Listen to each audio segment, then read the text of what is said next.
Tugas kita adalah bersabar, istiqomah, menyiapkan diri dan keluarga kita.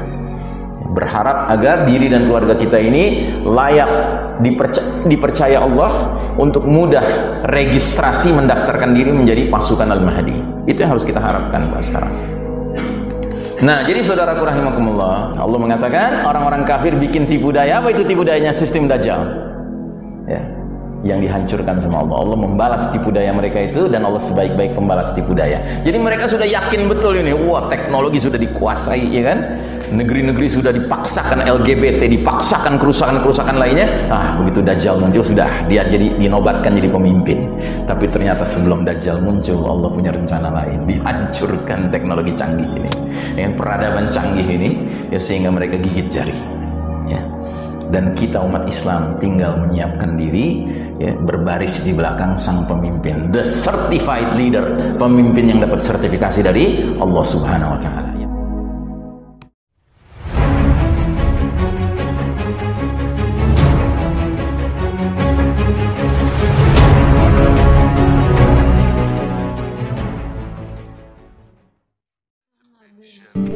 Nah, ini hadisnya yang tadi sudah saya sebutkan, ubasyirukum bil mahdi yub'atsu fi ummati. Kukabarkan berita gembira mengenai Al-Mahdi yang diutus ke tengah umat ketika banyak terjadi perselisihan antar manusia dan gempa-gempa. Al-Mahdi akan penuhi bumi secara merata dengan keadilan dan kejujuran, sebagaimana sebelumnya bumi dipenuhi secara merata dengan kesewenang-wenangan dan kezaliman. Kemudian asar-asar beberapa sahabat, diantaranya ada asar tabi'in bahkan dari Muhammad bin Ali bin Abi Thalib. Beliau mengatakan, apabila kalian melihat api dari arah timur selama 3 atau 7 hari, maka jatuhkanlah diri kalian pada kelapangan keluarga Muhammad sallallahu alaihi wasallam. Jatuhkanlah diri kalian pada kelapangan keluarga Muhammad, maknanya adalah siap-siaplah kedatangan Al-Mahdi. Karena Al-Mahdi ini keturunan Nabi Muhammad sallallahu alaihi wasallam. Kalau kata Husain bin Ali, apabila kalian melihat tanda di langit, api besar dari arah timur muncul selama beberapa malam, maka pada saat itu orang-orang menjadi lapang, karena itu adalah isyarat kedatangan Al-Mahdi. Ini semua mengisyaratkan bencana-bencana yang akan terjadi, Pak. Ya, karena pada hakikatnya dukhon itu diawali dengan jatuhnya sesuatu dari langit, dan itu adalah bintang berekor, ya, yang orang modern menyebutnya meteor, ya. Kemudian dalam riwayat yang lain lagi, asar dari putranya Ibnu Abbas, Ali bin Abdullah Ibnu Abbas, ya, Al-Mahdi tidak akan keluar sampai muncul satu tanda bersama matahari. Maksudnya tanda dari langit, ya, dari langit, ya. Kemudian ada lagi dari sahabat Ka'ab, dia mengatakan akan muncul bintang dari arah timur sebelum keluarnya Al-Mahdi. Bintang itu memiliki ekor yang bersinar, ya. Nah, inilah berbagai kejadian mendunia di mana Allah membukakan jalan untuk kemenangan umat Islam, namun kemenangan tersebut tidak diberikan Allah secara gratis, ya. Umat Islam mesti berjuang bersama pemimpinnya. Yang penting Allah bukakan jalannya dulu. Dengan dibuat kita tiba-tiba dengan barat kafir jadi setara, Pak. Sama-sama 0-0, mulai dari 0, ya. Sisanya mari kita berlomba, ya, menghadapi, ya, kemampuan barat yang sudah dilucuti dari kecanggihan teknologinya, ya. Nah, apa peristiwa-peristiwa seputar hadirnya Al-Mahdi menyertai, ya, awal muncul hadirnya Al-Mahdi? Jadi kalau tadi gambaran mendunianya, Pak, nah sekarang gambaran yang lebih khusus lagi, ya. Beberapa peristiwa seputar hadirnya Al-Mahdi: 1, perselisihan saat wafatnya seorang pemimpin; 2, keluarnya seorang lelaki dari Madinah lari menuju Mekah; 3, lelaki itu dipaksa keluar untuk dibaiat, ya. Jadi hadisnya panjang, riwayat Abu Daud, ya kan? Namun kita coba bahas satu persatu, bahagian demi bahagian. Kita mulai yang kuning ini. Yakunu ikhtilafun 'inda mauti khalifah fayakhruju rajulun min ahli al-madinati hariban ila Makkah fayatihi nasun min ahli Makkah fayukhrijunahu wa huwa karihun. Akan terjadi perselisihan, chaos, kekacauan sosial politik ekonomi saat matinya seorang khalifah. Lalu seorang laki-laki yaitu Al-Mahdi akan keluar dari Madinah pergi menuju Mekah. Lantas beberapa orang dari penduduk Mekah mendatangi Al-Mahdi. Mereka memaksanya keluar dari dalam rumahnya meskipun laki-laki itu, Al-Mahdi itu, tidak menginginkannya. Nah, ada yang mengatakan dengan Nabi menggunakan kata matinya khalifah, berarti sebelum Al-Mahdi muncul sudah ada khilafah. Apa benar demikian? Ya. Ternyata Syekh Mubayyad dalam kitabnya Ensiklopedia Akhir Zaman halaman 725 mengatakan bahwa urusan kematian seorang khalifah ini bukan menggunakan bentuk ma'rifat tetapi bentuk nakirah. Mari kita lihat aslinya. Yakunu ikhtilafun 'inda mauti khalifah. Ma'rifah itu artinya pakai alif lam, Pak. Al-khalifah. Kalau nakirah tanpa alif lam. Ini khalifahnya pakai alif lam enggak, Pak? Tidak pakai alif lam. Ini kaidah bahasa. Kalau nggak pakai alif lam, itu maknanya apa? Maknanya khalifah yang mungkin diterima oleh sebagian umat Islam, tapi sebagian lain tidak menerimanya. Kalau al-khalifah sudah tertentu, ini khalifah untuk seluruh umat Islam. Gitu.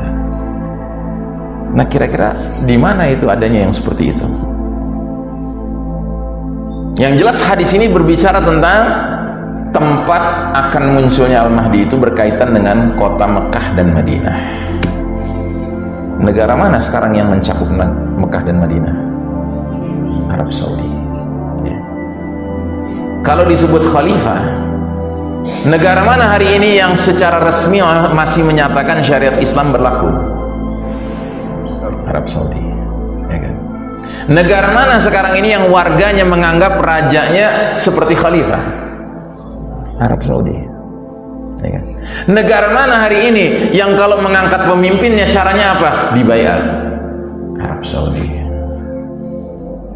Maka pengamat akhir zaman sangat peduli dengan apapun yang terjadi di Arab Saudi, khususnya kaitan dengan wafatnya seorang pemimpin mereka. Kalau wafatnya pemimpin mereka tiba-tiba terjadi ikhtilaf, kekacauan, perselisihan, chaos, economic and political and social, itu berarti tanda isyarat tampak-tampaknya Al-Mahdi muncul tidak lama lagi. Bagaimana kondisi Saudi sekarang? Kata orang Malaysia, truk sangat. Kenapa?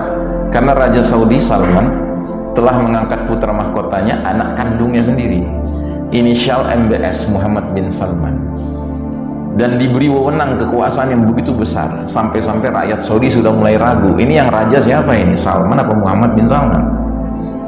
Sementara Muhammad bin Salman liberalnya luar biasa, Pak. Sejak kepemimpinan beliau, bioskop mulai beroperasi lagi di Saudi dalam pengertian umum, Pak, bukan dalam pengertian bioskop film-filmnya Islami, tidak.